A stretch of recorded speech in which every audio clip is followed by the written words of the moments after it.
Day 7 of 60 days challenge எங்கேருந்து ஆரம்பிக்குது அப்படின்னா, ஜிம்முலேருந்து ஆரம்பிக்குது. ஸோ இன்னைக்கு டேவே ஜிம்முலேருந்து ஸ்டார்ட் பண்ணலாம் அப்படின்னு தான் இங்கே வந்துட்டேன். இங்கே அப்பார்ட்மெண்ட்டில் ஜிம்முன்னு இருக்கும். ஸோ அந்த ஜிம் நம்மளுக்கு ஃப்ரீ தான், நம்ம யூஸ் பண்ணிக்கலாம். ஸோ அதனாலே இன்னைக்கு ஜிம்முலேருந்து ஆரம்பிக்கலாம் டேவை அப்படின்னு சொல்லி இங்கே வந்திருக்கேன். ஆனால் இங்கே அவ்வளோவா மெயின்டெனன்ஸ் சரியில்லை. அப்படி அப்படியே போட்டு வச்சுருக்காங்க, யாரும் யூஸ் பண்ணுறதில்ல போல். ஏதோ 2-3 பேர் யூஸ் பண்ணுறாங்க. நேற்றும் டே 6ல் பார்த்துருப்பீங்க, நேற்று வீடியோவில்.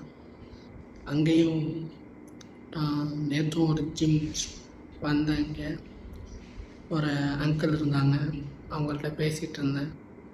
ஸோ அவங்க இந்த மாதிரி சொன்னாங்க, மெயின்டெனன்ஸே இல்லாமல் வச்சுருக்காங்க ஜிம்மு அப்படின்னு சொல்லிட்டு இருந்தாங்க. ஸோ இந்த மாதிரி ஒரு 2-3 பேர் தான் வந்து யூஸ் பண்ணுறாங்க ஜிம்மை. ஸோ நம்மளும் யூஸ் பண்ணுவோம், அது ஃப்ரீயாக கிடைக்கிது. யூஸ் பண்ணாமல் நமக்கு தெரிஞ்ச ஒரு 2-3 ஒர்க் அவுட் யூடியூப்பில் பார்த்து ஒர்க் அவுட் பண்ணுவோம்.